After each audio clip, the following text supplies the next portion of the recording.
congresista, se me había olvidado de un pequeño lapsus, pero muy bien, para hablar acerca de este tema, que es importante y además acerca del tema de la bicameralidad. Abordemos este primer tema que acabamos de escucharlo por parte de nuestra compañera Yuli Guevara. Se ha aprobado, digamos, se ha dado cuenta en la Subcomisión de Acusaciones Constitucionales, igual eso tiene que ser debatido. Una de las acusaciones contra Dina Boluarte. ¿Existen los fundamentos suficientes para inhabilitarla? Bien, buenos días. Es un gusto estar contigo, Carla, nuevamente. Considero que sí hay indicios serios que han sido presentados, además de declaraciones tanto del exalcalde de la ciudad de Lima como el informe mismo que la Contraloría ha presentado, ¿no? Correspondía que la señora Dina Boluarte, en cuanto ministra de la República, pues ella sea sometida a un proceso de denuncia constitucional.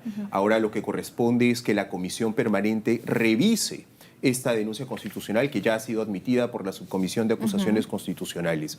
No olvidemos que este es un proceso que tiene un carácter jurídico y político. Jurídicamente se tienen que recaudar todos los indicios, pruebas, declaraciones, documentos que corroboren que la señora Boluarte habría infringido un mandato constitucional. Si es que esto se prueba, finalmente, la Comisión Permanente será la que acuse a la señora Boluarte ante el Pleno del Congreso. Y allí deberá el Pleno en su conjunto votar para que la señora Boluarte, primero, sea acusada constitucionalmente y segundo, se le pueda sancionar, ya sea con una inhabilitación o con la destitución. Se requiere como mínimo de 2/3 del número legal de congresistas, excluyendo a los que integran la Comisión Permanente.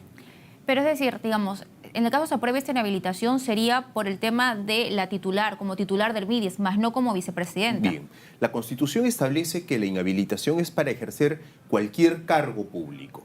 Si es que es destitución, esto incluye solamente su cargo de ministra de Estado. Si hablamos de inhabilitación para el ejercicio de cargo público, esto se extiende a cualquier función pública. Dentro de ello también está la vicepresidencia. Pero el tema que se señala, digamos, al menos una de las denuncias constitucionales está referido a que firmó documentos como presidenta del Club Departamental Apurímac, ¿no? Y ahí solamente atañería, según algunos especialistas, como ministra del MIDIS, más no como vicepresidenta. Entonces, si nos ceñimos a esos hechos, solo, digamos, debería aplicarse para, digamos, como titular de ese sector. Así es decir, la prohibición está en cuanto ministra de Estado. Y por ello es que ella tiene estas limitaciones, tanto de gestión y de dirección. No, la Constitución no hace referencia alguna a su cargo de vicepresidenta. Sin embargo, en cuanto a la sanción, si es que es una destitución, solamente será en cuanto a su cargo de ministra de Estado. No se toca la vicepresidencia.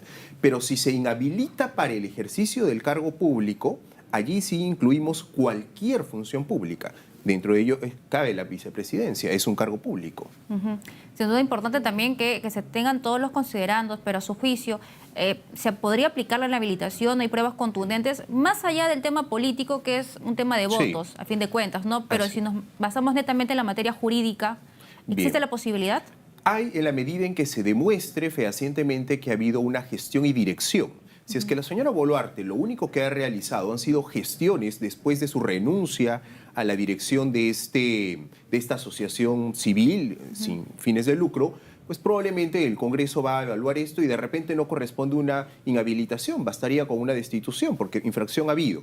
Pero si es que ya vemos que hay algunas acciones de gestión y dirección, como podría ser la llamada que realizó al entonces alcalde de la ciudad de Lima, ya estamos hablando de un elemento de mayor magnitud que podría llevar a una inhabilitación. En ese supuesto yo creo que sí, ¿no? Esto tiene que pasar a la Comisión Permanente, pero ya estamos viendo de que esta legislatura va a acabar. El anuncio que ha hecho la presidenta del Congreso, María del Carmen Alba, es que va a extenderse la legislatura, no ha señalado hasta, digamos, hasta qué fecha sería esta extensión, pero ¿se cumplen, digamos, los requisitos en fechas para poder ver esta causa? Bien, la Comisión Permanente sesiona de manera permanente, no está sujeta a las legislaturas, así que la Comisión podría verlo en cualquier momento. Es usual que el Congreso amplíe las legislaturas, lo que sí tenemos que ver es que éstas no se dupliquen, porque sobre ello ya hay pronunciamientos del Tribunal Constitucional que restringen esta posibilidad a situaciones extremas, bien, y en este caso no creo que sea una. Ahora, en caso de la Comisión Permanente revise esta acusación constitucional en esta legislatura y no alcance a verla esta no se alcanza a ver en esta legislatura específicamente, lo podría ver la siguiente. No hay en ello ningún impedimento. Hablamos acerca de las denuncias constitucionales de Dina Boluarte, ¿no? Teníamos por un lado las acusaciones, incluso las advertencias que hizo la Contraloría con respecto a las firmas que habría hecho como representante del Club Apurímac, ¿no? Pero también se señala, y también por parte de la Contraloría, que Dina Boluarte había omitido consignar el nombre de su cuñado, quien habría contratado con el Estado, pese a que estaría impedido, ¿no? Esto en su declaración jurada de intereses. Por ese tema en específico, ¿también hay elementos sólidos para esta decisión del Congreso de la República? Bien, en ese supuesto no estamos bajo el artículo constitucional que la limita en cuanto a la dirección y gestión de entes privados. Ahora, estamos bajo otra situación, ¿no? Que ya es incluso una suerte de conflicto de intereses que podría no solamente tener, en este caso, una sanción constitucional, que puede ser desde la inhabilitación hasta la destitución, sino más bien podría haber incluso una responsabilidad penal. ¿No? Podría haber un supuesto delito. Y allí también, primero el propio Congreso tendrá que pronunciarse, la señora tiene incluso derecho al antejuicio, y esto podría ser trasladado a la Fiscalía de la Nación para que se investigue y oportunamente se enjuicie, ¿no? ¿Y cuánto tiempo podría tardar todo ello? Porque sabemos que las investigaciones en nuestro país son largas, ¿no? Muchas veces. Sí. Bueno, si es que esto ya llega al fuero penal, en la jurisdicción penal, pues una investigación preliminar puede durar 2-3 años. Sin embargo, en el fuero político, el Congreso de la República, que va a realizar pues una investigación respecto a esta supuesta infracción constitucional que se está ya aprobando en la subcomisión, pues puede demorar un par de meses, ¿bien? Si no menos, ¿no? Podría demorar más también, es cierto, va a depender mucho de la voluntad política de los congresistas, ¿no? Así es, efectivamente, ¿no? Y sobre todo la responsabilidad y poner en un equilibrio, ¿no? Sobre los hechos que se están imputando. Otro tema también que me gustaría abordar es acerca de la presidenta del Congreso, María del Carmen Alba, porque ella ha citado a la comisión que está encargada de la elección del defensor del pueblo, pero ayer el Poder Judicial ya se pronunció y señaló que deberían parar momentáneamente, al menos, con la elección de el defensor del pueblo. Y esto me recuerda un poco al panorama que se vivió con la elección de miembros del Tribunal Constitucional, que ante una medida cautelar impuesta por Walter Ayala, pues se suspendió de forma momentánea. Bien. Yo considero que la titular del Poder Legislativo debe acatar las disposiciones judiciales. Creo que ha habido un exceso por parte del Poder Judicial, no veo un derecho fundamental que se esté vulnerando. Sin embargo, esto es algo que deberá el Congreso discutir en sede judicial y para ello enviar a su procurador ante el Juzgado Constitucional, que es quien está viendo este recurso de amparo y que ha admitido la medida cautelar, para en ese fuero discutirlo. Mientras tanto, y atendiendo a la medida cautelar que ha sido concedida por este juez constitucional, el Congreso lo que tiene que hacer es efectivamente detener el proceso de elección del defensor del pueblo. La presidenta del Congreso puede reunirse con la comisión, seguramente lo hará para informar, no creo para continuar con el proceso porque estaría desacatando un mandato judicial y esto podría llevarla a una infracción constitucional y a someterse también a una denuncia.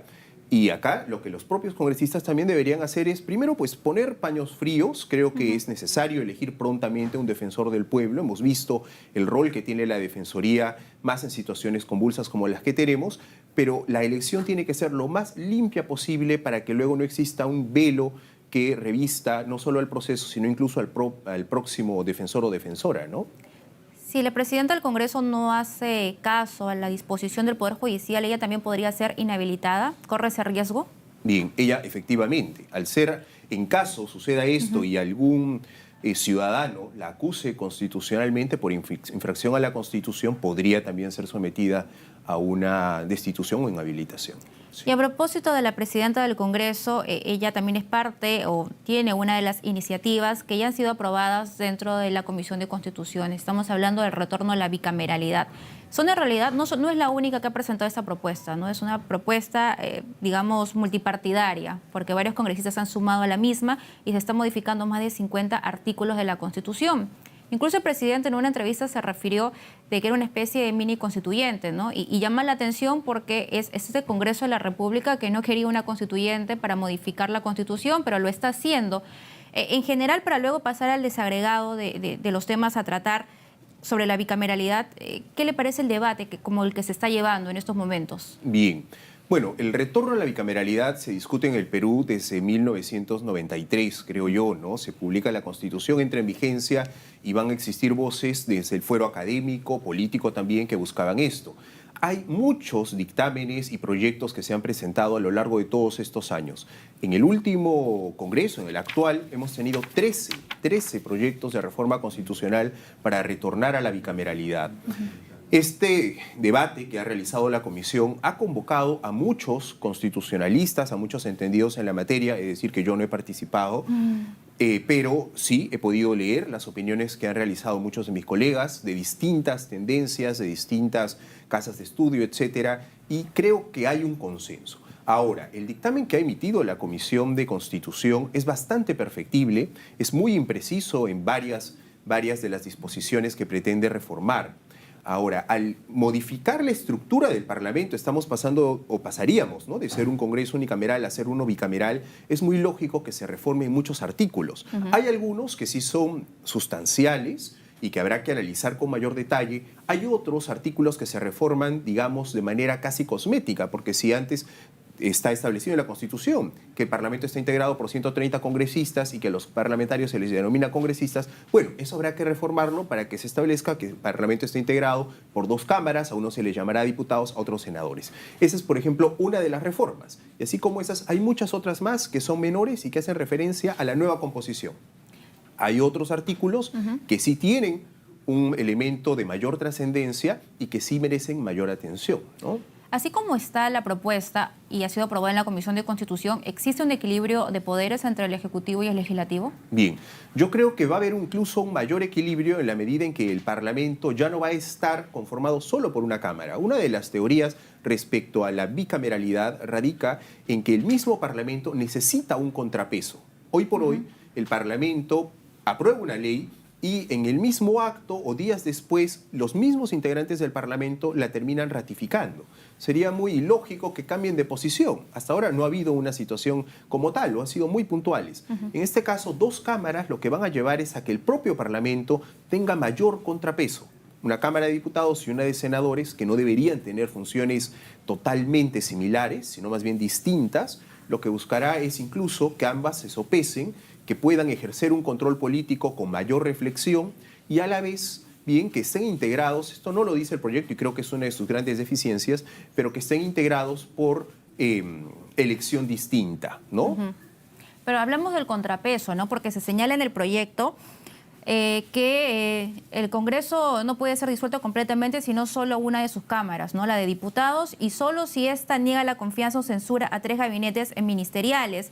Y más en este contexto, cuando muchos especialistas señalan de que no hay un real equilibrio de poderes porque en el último año de la gestión del presidente, pues él no puede cerrar el Congreso, pero el Congreso sí lo puede vacar. Así es. Entonces, ahí, ¿se cumple el equilibrio? Bien. Mire, en el fondo, esta propuesta justamente de no disolver la Cámara de Senadores y que se necesiten 3 negatorias a la confianza, es recordar o retroceder tal vez a la Constitución del 79. La del 79 lo reconocía tal cual. Hoy, si el presidente de la República decide disolver el Parlamento, la comisión permanente queda en ejercicio. No se puede disolver la comisión permanente. Hay quien sostiene que la comisión permanente es una suerte de minisenado que tiene el Perú. Bien. Yo creo que en caso se disuelve el Parlamento, debería efectivamente quedar la Cámara de Senadores. Igual, la Cámara de Senadores en principio no tiene iniciativa legislativa, lo que hace es revisar lo que la Cámara de Diputados ha aprobado inicialmente. Así que igual, disuelto el Parlamento, la Cámara de Senadores lo único que hará es cumplir con unas funciones menores, incluso no podría tampoco nombrar a nuevos integrantes de Tribunal Constitucional, al Defensor del Pueblo, entre otras. Está todavía atada. ¿Qué terminaría haciendo? Pues revisando los actos que el gobierno realice durante este periodo en el que se ha disuelto el Parlamento, ¿no? Porque en esta reforma también se propone que el Congreso elija al Contralor y además también plantea que el Congreso pueda destituir a las cabezas del Jurado Nacional de Elecciones y la OMPE, lo que dice transparencia, que esto es peligroso. ¿Usted considera que también sería peligroso y de qué forma podría afectar? Bien, yo considero que sí es peligroso. Creo que el Jurado Nacional de Elecciones, para empezar, tiene una conformación que proviene de distintos entes, organismos constitucionalmente autónomos, un poder del Estado, el Poder Judicial, el Ministerio Público y demás, que a la vez están conformados por mecanismos de ratificación y a la vez de selección técnica más que política, ¿no? Los nombran a los jueces y fiscales la Junta Nacional de Justicia. Así que mantener ese fuero en el ámbito técnico creo que es lo más prudente. Lo mismo sucede con la OMPE. No olvidemos que nuestro sistema electoral está conformado por 3 entes, tanto RENIEC, OMPE como Jurado Nacional de Elecciones, y que estos a su vez articulan. Tienen que estar liderados por personas con una experiencia técnica, con credenciales válidas, más que por una designación política. Y esto, encargárselo a la Junta Nacional, como viene sucediendo hasta ahora, me parece lo más prudente. En cuanto a la ratificación o destitución de estos integrantes, creo también debe quedar en el fuero de la Junta Nacional de Justicia. Muy bien, muchísimas gracias. Ha sido con nosotros Eric Urbina, constitucionalista, dándonos explicaciones.